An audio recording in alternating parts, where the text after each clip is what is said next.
రంగారెడ్డి జిల్లా మాంచాల్ మండలం తాళ్ళపల్లిగూడ గ్రామ పంచాయతీ పరిధిలో ఉన్నాము. కాంగ్రెస్ పార్టీ నాయకులు దెబ్బటి విష్ణు గౌడ్ గారితో ఉన్నాము. ఇక్కడ కాంగ్రెస్ పార్టీ ప్రవేశపెట్టిన సంక్షేమ పథకాలు కావచ్చు, గ్రామ స్థాయిలో ఏ విధంగా ఆ అర్హులకు సంక్షేమ పథకాలు అందుతున్నాయి వారి మాటలను అడిగి తెలుసుకుందాం. నమస్కారం సార్. నమస్తే సార్. సార్, కాంగ్రెస్ పార్టీ ప్రవేశపెట్టిన సంక్షేమ పథకాలు ఈ మారుమూల గ్రామంలో అర్హులకు అందుతున్నాయి అంటారా? అందుతున్నాయి సార్ అందరికీ. ఇప్పుడు మొన్న 6 గ్యారెంటీల్లో భాగంగా ఇప్పుడు ఇందిరమ్మ ఇండ్లు మా ఊరికి ఒక 20 మంజూరైనాయి. దాన్ని మేము పేదలకు ఒక 15 ఇండ్లు ఇవ్వడం జరిగింది. అందరూ పేదవారికే రాసినాం మేము.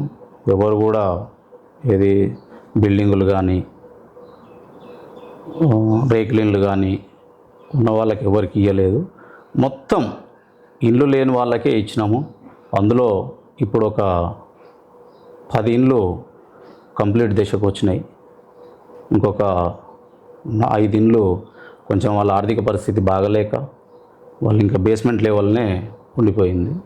సార్, ప్రభుత్వం ప్రతిష్టాత్మకంగా తీసుకుని వచ్చి ప్రజాపాలన ప్రగతి ప్రణాళికలో భాగంగా ఈ కార్యక్రమం ఏ విధంగా జరిగిందంటారు? ఈ గ్రామ స్థాయిలో ఏ విధంగా అభివృద్ధి కార్యక్రమాలు కొనసాగినాయి అంటారు? అభివృద్ధి కార్యక్రమాలు జరుగుతున్నాయి సార్. ఇంకా కూడా ఇప్పుడు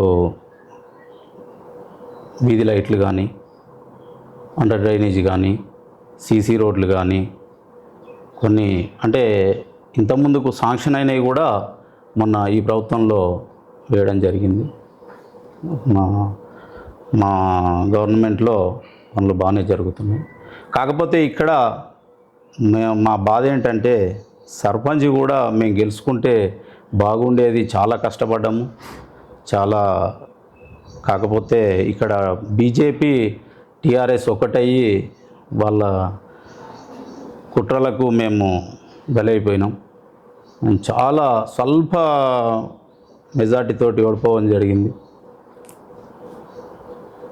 ఇక్కడ గ్రామ స్థాయిలో పార్టీ బలోపేతానికి మీరు ఎలాంటి కార్యక్రమాలు చేపడుతున్నారు?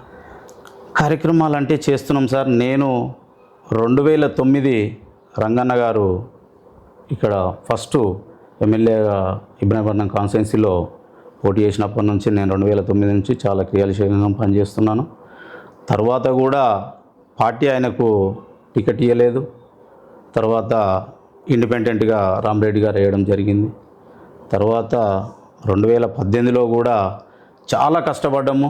రంగన్న గారికి టికెట్ వస్తుంది అనుకున్నాం, కానీ రాలేదు.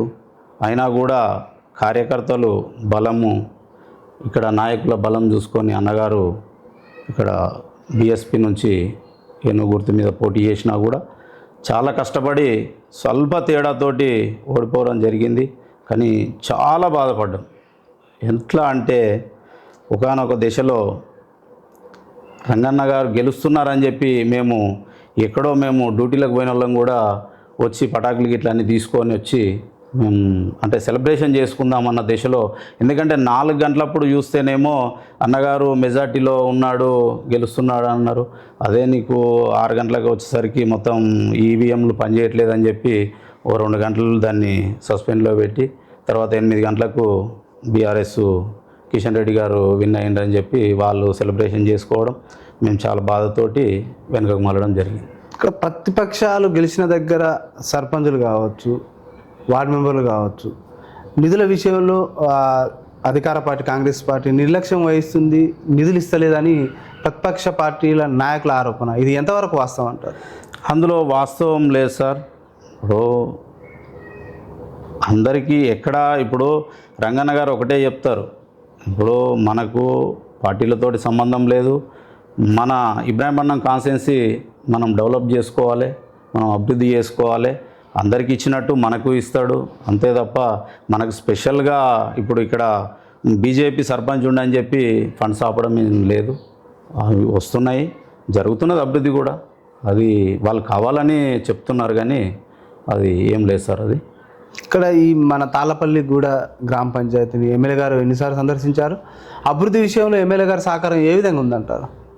అభివృద్ధి విషయంలో సహకారము ఉన్నది సార్, ఎందుకు లేదు.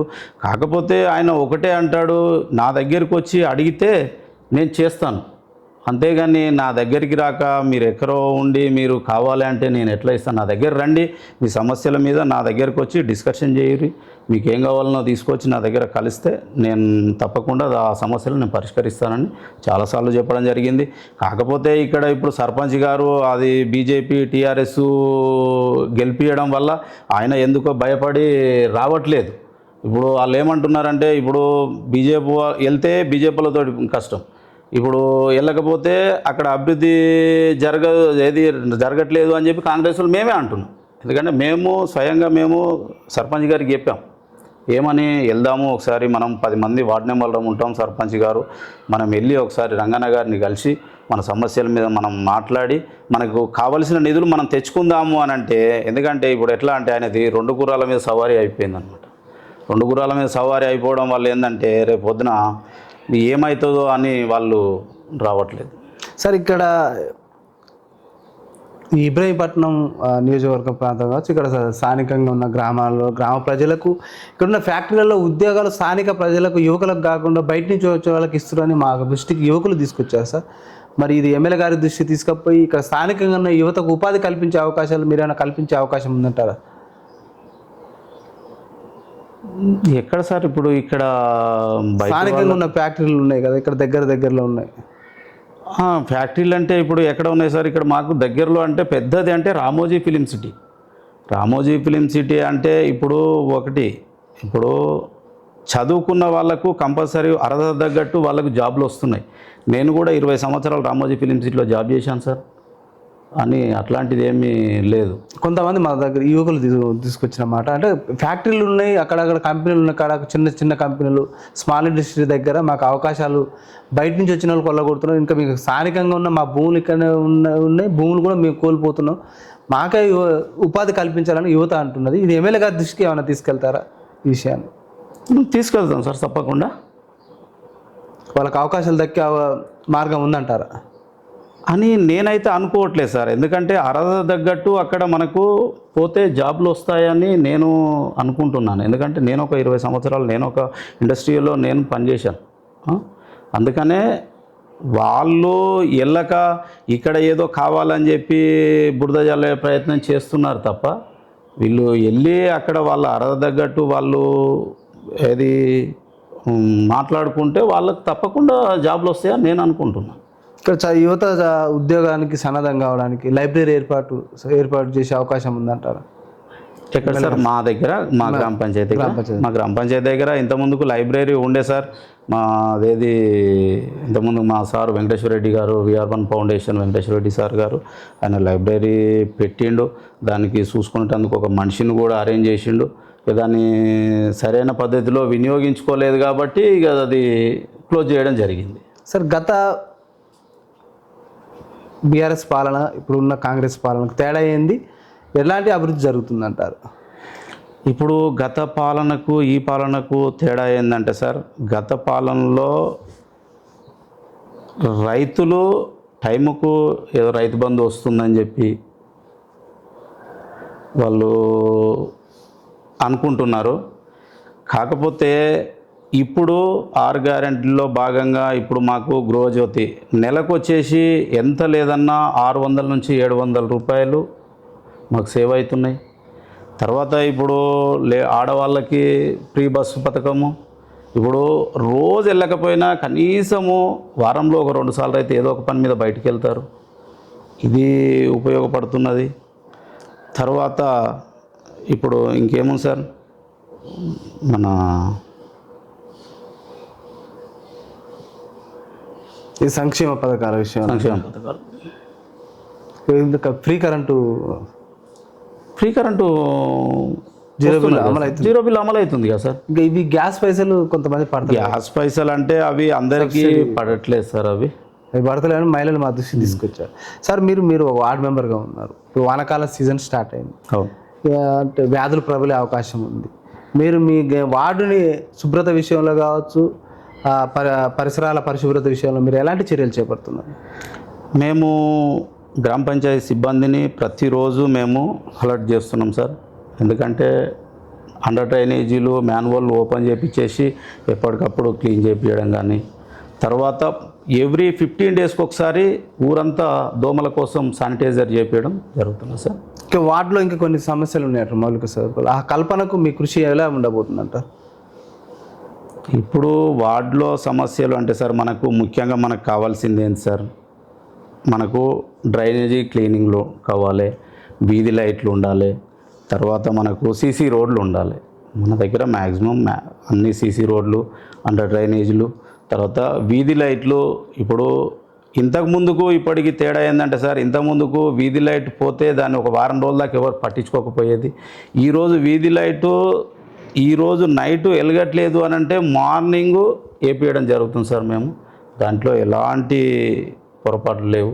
మేము చాలా బాగా అభివృద్ధి చేసుకుంటున్నాం గ్రామాన్ని. పర్యావరణ పరిరక్షణ విషయంలో ప్లాస్టిక్ రహిత వార్డు తీర్చిదిద్దే కార్యక్రమం కావచ్చు, పచ్చదనాన్ని పెంపొందించే చర్యలు కావచ్చు, ఎలా ఉంటున్నాయి మీ వార్డులో?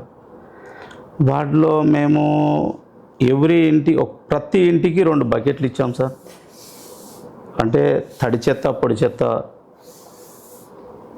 వేసుకోమని చెప్పి దీన్ని మళ్ళీ తీసుకుపోయి మేము మన ఏదైతే డంపింగ్ యార్డ్ ఉందో డంపింగ్ యార్డ్లో దానికి సపరేట్ చేసి ఈ కాలబెట్టడం జరుగుతున్నది. మొక్కల పెంపకానికి మేము ఈ ఎరువులు తయారు చేసుకోవడం కూడా జరుగుతున్నది అక్కడ. కృత్రిమ ఎరువులు. ప్లాస్టిక్ని కొంచెం నిషేధించాలి అంటే మీరు ఏమైనా చర్యలు చేపడుతున్నారా? ప్లాస్టిక్ని చేపట్టాలి సార్. ఇంకా అంటే ఎందుకంటే దాని ద్వారానే అధిక వ్యాధులు ప్రబలుతున్నాయి. గత వార్డు మెంబర్ల కంటే భిన్నంగా మీ వార్డుని మంచిగా సుందరీకరణ విషయంలో కావచ్చు, అభివృద్ధి విషయంలో కావచ్చు, మీరు ఒక రోల్ మోడల్గా తీర్చిదిద్దే అవకాశం ఉందా? మీ వార్డు ప్రజలకు మీరు ఏం చెప్పదలుచుకోరు ఫైనల్గా? ఇక్కడ మేము చేయాలని మాకు ఉంది సార్, కానీ ఇక్కడ సర్పంచ్ మాకు సహకరించట్లేదు. ఎందుకు అని అంటే ఇప్పుడు మేజర్గా వాళ్ళు కోరం వాళ్ళదే అయిపోయింది, సర్పంచ్ వాళ్ళే అయిపోయారు. టీఆర్ఎస్ ఒక 6-7 నెంబర్లు గెలుచుకొని వాళ్ళు ఉప సర్పంచ్ వాళ్ళే అయ్యారు. మేము కాంగ్రెస్ పార్టీ నుంచి 3 నెంబర్లు ఉన్నాం కాబట్టి ఏదున్నా ఇక వాళ్ళు చెప్తే వెనకంగా మేము చూడాల్సిందే, వాళ్ళు చేస్తుంటే చూడాల్సిందే. స్పెషల్గా ఇప్పుడు మేము చేయడానికైతే ఏం లేదు సార్. ఇంకా ఏం చెప్తారు మీ వార్డు ప్రజలకు? మా వార్డు ప్రజలకు అవసరమైతే నా సొంత నిధులతో నేను ఖర్చు పెట్టి వాళ్ళకు ఎలాంటి ఇబ్బందులు లేకుండా వాటర్ కానీ, తర్వాత రోడ్లు కానీ, తర్వాత డ్రైనేజీలు కానీ, వీధి లైట్లు కానీ నేను నా సొంత నిధులతోటి నేను అభివృద్ధి చేస్తానని నేను అనుకుంటున్నాను సార్. Okay sir. ఇది ఫైనల్గా సార్ మీరు మీ వార్డు ప్రజలకు ఏం చెప్తారు? నేను నా వార్డు ప్రజలకు నేను ఒకటే చెప్తున్నాను సార్. ఇప్పుడు వాళ్ళు నన్ను నమ్మి నాకు ఓట్లు వేసినందుకు వాళ్ళకు ఏ కష్టాలు కానీ, ఏ బాధలు కానీ వాళ్ళకు అభివృద్ధి చేసి చూపెడతానని నేను అంటున్నాను సార్. Thank you sir. ఇక్కడ ఈ వార్డులో ఉన్న సమస్యల పట్ల కావచ్చు, ప్లాస్టిక్ని నిషేధించే విషయంలో కావచ్చు, పర్యావరణాన్ని పెంపొందించే విషయంలో కావచ్చు, నిత్యము ప్రజలకు ఏ సమస్య వచ్చినా కూడా నా సమస్య భావించి ముందుండి వారికి నేను సేవలు అందిస్తానని కూడా వార్డు మెంబర్ గారు చెప్పడం జరుగుతుంది. మరో అంశంలో మరో విషయంలో మీ ముందుకు వస్తుంది ప్రజావేదిక నుంచి. Thank you sir.